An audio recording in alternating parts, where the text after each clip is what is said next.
Alors bonjour à tous, c'est Puish. Aujourd'hui, petite critique sur Arthur, la malédiction. Alors, un film français, mais vraiment un des pires films peut-être que j'ai vu cette année. C'est vraiment. Alors, je sais que le film s'est fait détruire, hein, donc je fais cette critique en mode, je tire un peu sur l'ambulance, mais c'est une bouse, putain. C'est une bouse cosmique, mais franchement, mais comment on peut pondre des merdes pareilles, je ne sais pas combien ça a coûté. J'espère pas grand-chose. Je pense pas que le budget devait être ouf, mais quand même, c'est une merde. Mais quand on voit certains réalisateurs, certaines équipes avec des petits budgets, ce qu'ils arrivent à faire, c'est quand même navrant, hein. Encore une belle, une, une belle gamelle pour le cinéma français. Donc Arthur la malédiction, alors en fait c'est un film qui s'inscrit un petit peu dans la lignée des films des Minimoys. Alors moi j'ai jamais aimé, je les ai jamais regardés. Personnellement c'est une saga qui m'intéresse pas du tout. J'ai toujours trouvé qu'en fait les designs étaient dégueulasses. Bon c'est mon avis, hein. Peut-être que les films sont très bien, mais enfin bon. Et alors le film, ça parle de quoi? Disons que le pire dans toute cette histoire, c'est que de prime abord ça pourrait être intéressant. C'est-à-dire, on va suivre l'histoire donc de Alex, enfin d'une bande d'amis, hein, d'une bande de gamins. On les voit au début du film. Ils sont à l'anniversaire de justement du personnage principal qui est Alex. Et Alex est fan des Minimoys.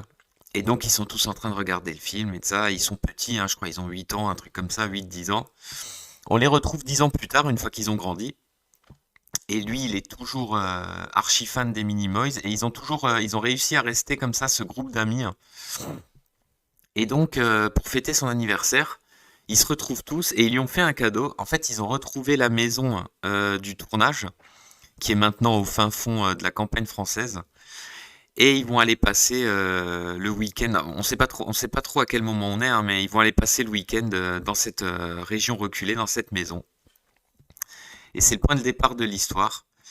Et en fait, c'est pas mal parce que moi, je trouve que c'est pas mal. Il y avait du potentiel parce qu'on part sur un film enfantin. On se retrouve dans le registre du film d'horreur, somme toute très classique, mais quand même, ça aurait pu être vraiment pas mal. Des fans comme ça, mélanger le côté enfantin du film avec une menace peut-être vraiment intéressante et tout ça. Mais, mais le résultat est tout autre. Alors, il faudrait que je fasse une liste de tout ce qui va pas dans le film, mais le film est très court. Il dure 1h27, 1h24, un truc comme ça. Malgré tout, il faut attendre quasiment 1 heure pour que vraiment les choses se précipitent un peu. Le film prend grave son temps. Alors, c'est pas forcément un problème puisqu'il nous fait, on va dire, il développe un tout petit peu ses personnages, mais en fait, le problème c'est que ces personnages sont ridicules. Il y aura une amourette entre Alex et Samantha. Sinon, les autres personnages, on apprend quasiment rien d'eux. Il y a Jean qui est le genre le comique du groupe. Il y a la Mathilde, c'est l'intello. Enfin, c'est que des clichés de ma boule. Douglas, pareil, c'est le binoclard qui a peur de tout. Enfin, c'est que des clichés. Les personnages sont. Alors, il y a Renata. Alors elle, l'actrice, j'ai rien contre elle, hein, la pauvre. Mais elle est en surjeu pendant tout le film. C'est incroyable comme elle abuse. Mais putain, j'arrive pas à comprendre que personne ne lui a dit, écoute, calme-toi. J'arrive pas à comprendre que personne lui a dit calme-toi. Tu vois, parce que c'est alors soit elle hurle, soit elle est euphorique, mais c'est vraiment malheureusement, je suis désolé de le dire, complètement à chier. Et donc on va commencer par entrevoir une espèce de menace. On sait pas trop quoi. On va voir qu'il y a des portes dérobées dans la maison. On sait pas si ça a servi au tournage ou pour d'autres choses. On va avoir l'impression qu'il y a comme une créature ou quelque chose dans le sol. Les péripéties seront complètement pétées. C'est pas intéressant pour un sou. C'est ultra nanar, mais c'est pire que nanar. C'est nul, quoi. Puis surtout, les attitudes des personnages seront complètement à l'ouest. Ils vont se séparer, ils vont se retrouver, ils vont de nouveau se séparer. Euh, Tous les clichés éculés du film d'horreur. Mais en fait, vous me direz, ce type de film, c'est vraiment éculé, c'est-à-dire on en a eu plein, on connaît le principe. Pourtant, quand c'est bien fait, eh ben ça fonctionne, c'est efficace. Mais alors là, dans celui-là, il y a rien qui va. Ils croiseront bien évidemment la route d'un gros paysan, un espèce de gros chasseur ridicule avec ses chiens qui va leur dire n'allez pas là-bas, c'est maudit. Le cliché total, vous savez, mais alors c'est filmé d'une façon mais tellement outrancière, j'ai envie de dire, dans la bêtise, dans le mauvais jeu, dans l'exagération de la menace de ce personnage. C'est tellement con. Moi j'ai eu l'impression de voir un sketch de Groland par exemple dans cette scène, tellement c'est ridicule. Vous voyez le niveau de connerie du film, hein. Et puis le dénouement. Alors il y aura très peu de gore, il y en aura un petit peu parce qu'il y en a quand même quelques-uns qui vont se faire zigouiller, hein. Il y en aura un tout petit peu. C'est vraiment, on sent que le film a pas voulu insister sur le côté violence.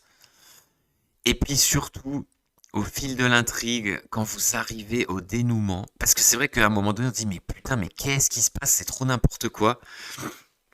Et quand vous arrivez au dénouement, alors, alerte spoiler, hein, je vais juste en parler quelques minutes, hein. De toute façon, ce film est une catastrophe. En fait, regardez-le pour voir jusqu'où peut tomber le cinéma français, même si ça me fait mal au cœur. Ça me fait mal au cœur parce que ça reste quand même un film d'exploitation, disons un film, ce qui voulait être un film d'horreur. On en fait tellement peu que c'est vraiment dommage, hein. C'est pas une énième comédie romantique ou comédie à deux balles française, non. Là, on essayait, ils ont tenté un truc, c'est complètement foiré, c'est raté de A à Z. Donc voilà, si vous avez envie de vous marrer, bah, vous pouvez le regarder parce que c'est quand même drôle dans le fond. Moi, le film m'a fait rire par sa connerie, hein. C'est complètement raté, donc ça peut être drôle. Sinon, bah, évidemment, passez votre chemin, hein. Si jamais vous êtes fan hardcore des Minimoys à l'image du héros du film, bah, je sais pas, peut-être que ça vous plaira, je peux pas vraiment dire. Et puis sinon, pour la partie spoiler, à la fin, quand il y a le flic qui débarque, nos héros survivants qui lui demandent mais c'était qui ces types? Et que le flic leur répond oh mais c'est une bande... Non mais texto, il dit ça, hein. Oh c'est, vous savez, c'est une bande de jeunes qui jouent... Enfin de jeunes, c'est une bande de mecs qui jouent à des jeux de rôle. Là, ils se sont pris dans le délire des Minimoys. Ils jouent au jeu de rôle pour s'entretuer. Ils prennent de la... Ils prennent de la drogue et ils s'entretuent. La semaine dernière, c'était le groupe de Batman contre le groupe de Superman. Le mec, il dit ça comme ça. Donc ça, c'est l'explication du film. Et j'adore parce que le flic est complètement blasé en mode ouais, c'est pas là. C'est pas la première fois que ça arrive. Mais que c'est naze. Mais moi, ça m'a fait exploser de rire. C'est tellement con et ridicule que franchement, ça m'a fait exploser de rire. Enfin bref, un ratage complet. Il y a absolument rien à sauver de ce film. C'est quand même rare, hein. Il y a rien à sauver à part l'idée de départ qui aurait pu être pas mal. Une bouse ultime, hein. Encore un raté total pour le cinéma français, mais on commence sérieusement à être habitué, hein. C'est vraiment dommage. Et voilà, on va s'arrêter, on va s'arrêter là, hein. Et puis je vous dis à plus pour de prochaines critiques.